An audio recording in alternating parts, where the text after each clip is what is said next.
The oppressive air of Auschwitz, thick with the stench of death and despair, was a constant, suffocating blanket. It was 1942, and for Helen Spitzer and David Wisnia, it was the brutal stage upon which their extraordinary story of love and survival would unfold.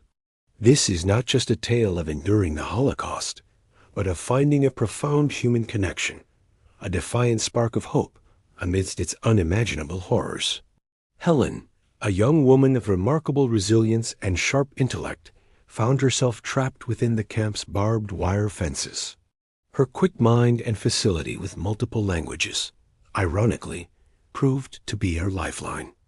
She was assigned to Block 24, a position that, while still within the confines of utter degradation, offered a sliver of advantage. She became a läuferin, a runner, an invaluable messenger navigating the treacherous labyrinthine pathways of the camp. This role granted her a degree of mobility, a fragile illusion of control in a world that had none.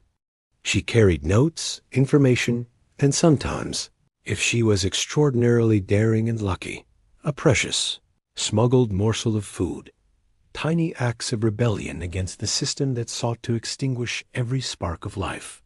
David, a Polish Jew, arrived at Auschwitz with his family, his youthful spirit already scarred by the escalating atrocities. He possessed an extraordinary gift, a voice that could stir the soul, a tenor that resonated with both beauty and profound sadness.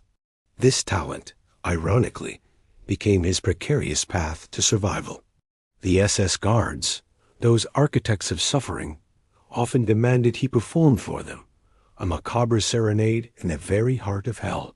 His singing, a testament to the enduring human spirit, became a source of fleeting solace, a brief, fragile escape, not only for himself, but for the countless others who for a few precious moments could forget the agonizing reality of their existence. He was known throughout the camp as the Good Singer, a title that carried both a grim distinction and a terrifying vulnerability. Their paths, seemingly disparate and destined for separate horrors, converged in the sweltering summer of 1942. Helen, on one of her many dangerous errands, was dispatched to retrieve an item from a distant block. It was then that she heard it, a voice, clear and resonant, cutting through the omnipresent hum of despair, the muffled cries, and the chilling silence. It was David singing a popular Yiddish tune, its melody a stark contrast to the grim surroundings, echoing through the desolate barracks. Captivated, drawn by an invisible thread of human connection, Helen sought him out, her curiosity a dangerous indulgence in a place where such emotions were a luxury no one could afford. Their initial encounters were brief, clandestine, and fraught with unimaginable peril. A stolen glance across a courtyard, a whispered word exchanged in a dimly lit corridor, a shared moment of silent understanding that spoke volumes more than any lengthy conversation ever could. They met in the shadows, behind barracks, in the anonymity of the laundry block, in any hidden corner that offered a fleeting respite from the omnipresent gaze of the SS. Their conversations, if one could even call them that, were not of frivolous youth or romantic fantasies. They were discussions of survival, of the precariousness of each day, of the fading memories of the lives they had before, and of the faint, almost unbearable dreams they held for a future they dared not fully believe in. Yet, within these grim exchanges, a powerful connection began to form, a bond forged in the crucible of their shared suffering. In these stolen moments, Helen would tell David about her life before the camps, her studies at university, her dreams of becoming a teacher, her family's bookshop in Vienna, where she had spent countless hours surrounded by literature and learning. David, in turn, shared memories of his childhood in Poland, of Friday evening meals with his large extended family, of his grandfather, who had first recognized his musical gift and encouraged him to sing in the synagogue. These fragments of their former lives became precious treasures, carefully preserved and shared between them, like sacred relics of a world that seemed increasingly like a distant dream. The danger of their relationship could not be overstated. Discovery would mean immediate death, not just for them, but potentially for anyone who had witnessed their meetings and failed to report them. Yet they continued, driven by a force stronger than their fear, a desperate need for human connection that transcended rational thought. They developed an intricate system of signals and codes. A particular way Helen would arrange her hair meant she could meet that evening. David would hum specific melodies during his forced performances for the guards, messages meant only for Helen's ears, telling her of his safety, his hope, his love. Helen, with her unique position as a runner and her access to information, held a singular, albeit terrifying, power. She could offer David small mercies, a tiny measure of protection against the relentless cruelty of the camp. She would sneak him extra rations, a sliver of bread or a hidden potato, acts of immense courage that could mean her own death if discovered. She smuggled him messages from other prisoners, offering news and updates that, in Auschwitz, could truly mean the difference between life and death. Most importantly, she secured him a job in the Canada Commando, a unit responsible for sorting the belongings of new arrivals. This was a position that, while still horrifying in its implications, offered slightly better conditions, access to resources, and a marginally increased chance of survival. This was a direct, selfless intervention, a testament to the burgeoning affection that blossomed between them, a love that defied the very purpose of the camp. Working in Canada, David witnessed the most haunting aspects of the final solution. Each day, he sorted through the belongings of those who had just arrived, still warm from their owners' bodies, still carrying the scent of their former lives. Children's toys, wedding rings, photographs of smiling families. Each item a life story cut short, a dream extinguished. Yet even in this hellish assignment, he found ways to honor Helen's trust in him. He would occasionally discover hidden valuables or food, which he would carefully smuggle to her, knowing she would distribute these precious resources to those most in need. David, in turn, offered Helen something equally vital, something intangible yet profoundly essential, a connection to humanity, a spark of beauty in a world utterly devoid of it. His voice, his mere presence, his unwavering spirit reminded her that life, even in its most brutal and degraded form, still held the capacity for tenderness, for passion, for art. Their shared clandestine moments became their sanctuary, a tiny, defiant island of normalcy in a vast, churning sea of despair. They fell deeply, irrevocably in love, a love born not of youthful infatuation, but of a profound visceral understanding and an absolute reliance on each other. They were each other's reason to live, their reason to fight against the encroaching darkness. Their bond was a radical act of hope. On rare occasions, when the guards were distracted or when Helen's duties took her to remote areas of the camp, David would sing softly for her alone. These private concerts, performed in whispers in the shadows of barracks or behind piles of discarded clothing, became their most treasured memories. He would sing lullabies. His mother had hummed to him folk songs from their shared Eastern European heritage, and sometimes with tears streaming down both their faces. Wedding songs, imagining a ceremony that might never come to pass, vows they might never be able to speak aloud. Their love story unfolded against a backdrop of unimaginable atrocities. They witnessed horrors that would forever scar their souls, etching indelible images of suffering and death into their very beings. They saw friends and fellow prisoners disappear without warning, victims of the arbitrary cruelty that governed every aspect of camp life. They watched as new arrivals were sorted into lines, some directed toward the barracks, others toward the gas chambers, and they carried the unbearable knowledge of what those different directions meant. Yet their connection remained a steadfast beacon, a constant reminder that even in the face of absolute evil, the human heart could find the capacity for profound affection. They were a testament to the extraordinary resilience of the human spirit, a defiant act of love in the face of systematic extermination.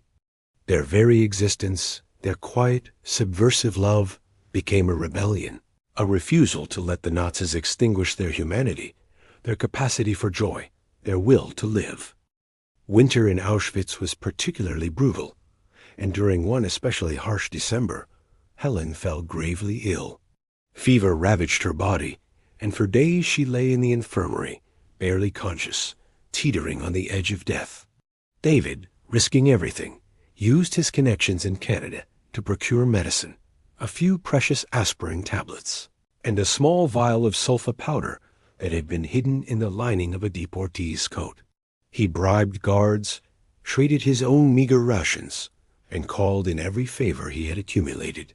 When Helen finally recovered, she knew with absolute certainty that David's love had literally saved her life.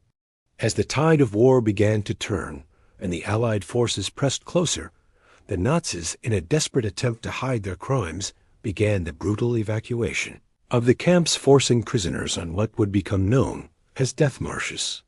The atmosphere in Auschwitz grew increasingly frantic and desperate.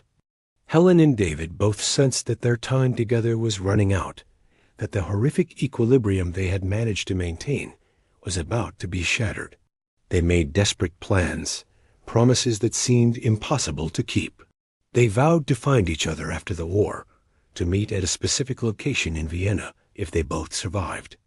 They memorized each other's family names, addresses of relatives who might have escaped, any detail that might help them reconnect in a post-war world. Helen and David, like countless others, were tragically separated in the ensuing chaos. The final days at Auschwitz were a nightmare of confusion and terror. Guards destroyed records, prisoners were herded into groups with no explanation, and families were torn apart without warning. David was among those forced on a brutal march, enduring starvation, the biting cold of winter, and the constant, chilling threat of summary execution. As he was marched away, he managed one last look back at the camp where he had found love amid horror. Helen, through a combination of sheer luck, her exceptional resourcefulness, and her uncanny ability to navigate danger, managed to evade the death march, hiding until the liberating forces finally arrived. The war eventually ended, but their personal ordeal was far from over. The world they had known, the families they had loved, were shattered beyond repair, decimated by the unspeakable cruelty they had endured. Each, having witnessed so much death, believed the other had perished in the inferno. David, after enduring the final harrowing months of the war in different camps, was eventually liberated from Dachau by American forces in April 1945. He was a shadow of his former self, weighing barely 90 pounds, his voice reduced to a whisper from months of malnutrition and despair. Yet somehow, against all odds, the gift that had saved him in Auschwitz began to return as his body slowly healed. David made his way first to Sweden, where he spent months in a displaced persons camp, slowly recovering his physical and emotional strength. There, among other survivors, he began to sing again, first tentatively, then with growing confidence. His voice, though changed by his ordeal, still carried the power to move listeners to tears. Fellow survivors would gather around him in the evenings, finding comfort in melodies that connected them to their lost homeland and fallen families. Eventually, David made his way to the United States, seeking a new beginning in a land that represented hope and opportunity. There, he painstakingly rebuilt his life, using his powerful, resonant voice to heal and to remember. He became a respected cantor, his melodies now carrying the weight of memory and hope. He married a kind woman named Sarah, a fellow survivor who understood the shadows that sometimes crossed his eyes. Together, they raised 3 children, building a warm, loving home filled with music and laughter. David built a successful career, becoming known throughout his community for his beautiful voice and his compassionate nature. But the ghost of Helen, the courageous girl who had saved him in Auschwitz, lingered in the quiet chambers of his heart, an indelible memory that he carried like a prayer.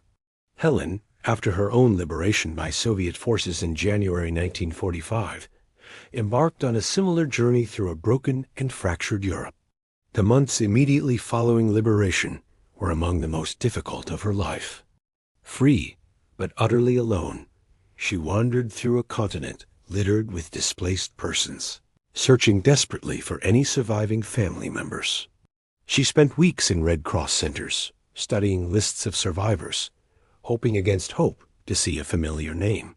But her family, parents, siblings, aunts, uncles, cousins, had all perished in the camps. She was truly alone in the world. Eventually, Helen found her way to a displaced persons camp in Germany, where she worked with other survivors to begin the long process of rebuilding their lives.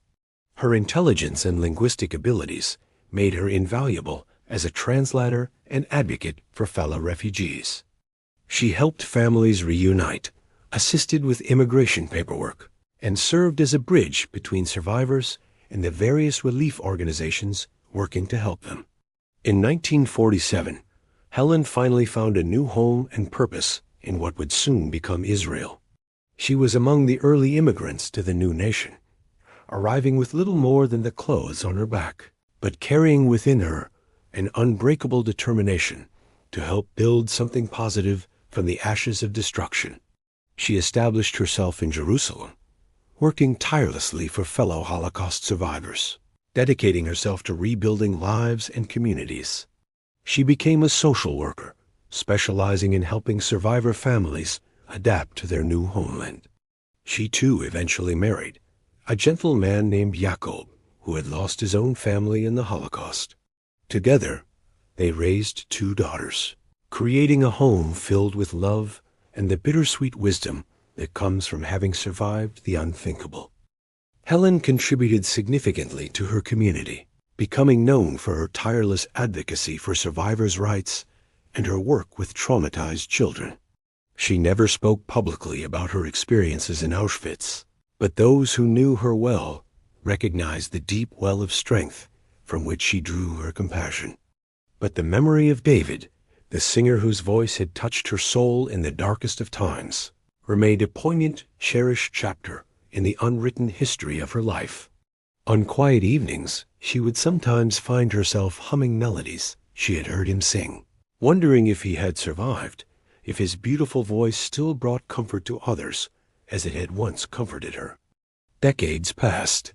Lives were lived, families were raised, and the world, in its relentless forward motion, began to heal, though the scars remained. Helen and David both lived full, productive lives, but neither ever forgot those crucial months in Auschwitz when love had been their lifeline. They each wondered, often and with a mixture of hope and heartbreak, what had become of the other. Yet the unspoken question of what had happened to the other, the one who had shared their most profound and terrifying moments, remained a silent echo in their hearts. Then, in 1999, more than 50 years after their brutal separation, their paths remarkably converged once more. David, now in his 70s, but still performing regularly, was singing at a concert in New York dedicated to Holocaust remembrance.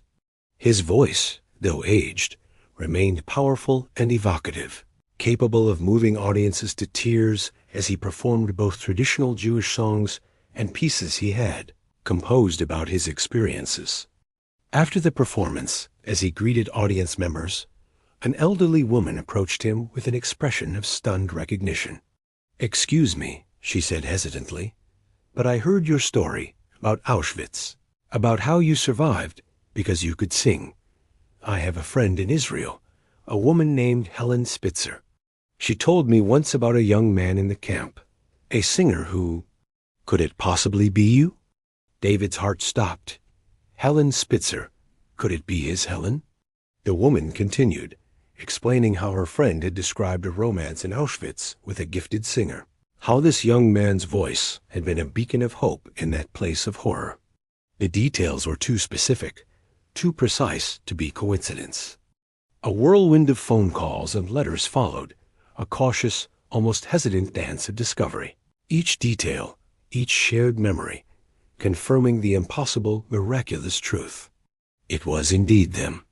The 2 young lovers of Auschwitz, separated by the unfathomable chasm of war and time, were finally, miraculously, reunited. Their reunion was arranged to take place in New York, where David lived. Helen, despite her age and the difficulty of international travel, insisted on making the journey. As she stepped off the plane at JFK Airport, she carried with her a small leather pouch, one she had kept with her throughout all the decades since the war. Inside were pressed flowers she had secretly picked during one of their clandestine meetings in Auschwitz, preserved all these years as a tangible reminder of their impossible love. Their meeting was, as one might expect, bittersweet. The passage of time had etched lines on their faces, silvered their hair, and brought with it the weight of decades lived apart. Yet the spark of recognition, the deep, unspoken understanding in their eyes, was undeniable. When David first saw Helen walking toward him in the airport terminal, his eyes filled with tears. She was smaller than he remembered, more fragile, but her eyes, those intelligent, compassionate eyes that had first captured his heart in hell, were exactly the same. They spoke for hours, sharing the missing pieces of their lives, filling in the vast chasms of the past. They recounted their individual journeys of survival, of the lives they had painstakingly built, of the families they had raised. They shared laughter, born of shared memories and the joy of reconnection, and tears for the lost years and the profound suffering they had both endured. Helen showed David the pressed flowers, now crumbling with age, but still recognizable. David, in turn, sang for her the same Yiddish melody she had first heard him perform in the camp, his voice cracking with emotion as the memories flooded back. They spent a week together, visiting museums, sharing meals, and walking through Central Park as they had once walked through the shadows of Auschwitz. They met each other's children and grandchildren, sharing stories and ensuring that their remarkable history would be passed down to future generations. Their respective spouses, both understanding the unique bond forged in unimaginable circumstances, welcomed the reunion with grace and compassion. Their incredible story became a profound testament to the enduring power of love, the unwavering strength of human resilience, and the indelible nature of memory. They proved, unequivocally, that even in the most desolate and dehumanizing of landscapes, the human spirit can find connection, can forge bonds that transcend unimaginable suffering and despair. Helen and David's story became a symbol of hope for survivors worldwide and a powerful reminder to younger generations of both the horrors of the Holocaust and the indomitable strength of the human heart. In their final years, both Helen and David became more active in Holocaust education, sharing their story at schools, universities, and Holocaust remembrance events. They appeared together at several conferences, their presence together a living testament to the power of love to survive even the darkest chapters of human history. Their story was documented in books, films, and academic papers, ensuring that their extraordinary love would be remembered long after they were gone. Helen passed away peacefully in 2010, surrounded by her family in Jerusalem. David followed in 2016, dying in his sleep in New York, his last words reportedly being Helen's name. Their children maintain contact to this day, bound together by the remarkable story of their parents' love that began in hell and lasted for eternity. Helen and David's story is a powerful, poignant reminder that love, in its purest and most courageous form, can indeed be a defiant act, a luminous beacon of hope in the darkest of times, and a force that, against all odds, can truly conquer all, even the very forces of evil that sought to extinguish it. Their legacy lives on, not just in their descendants, but in the hearts of all who hear their story and are reminded that even in humanity's darkest hour, love endures, hope survives, and the human spirit remains unbroken.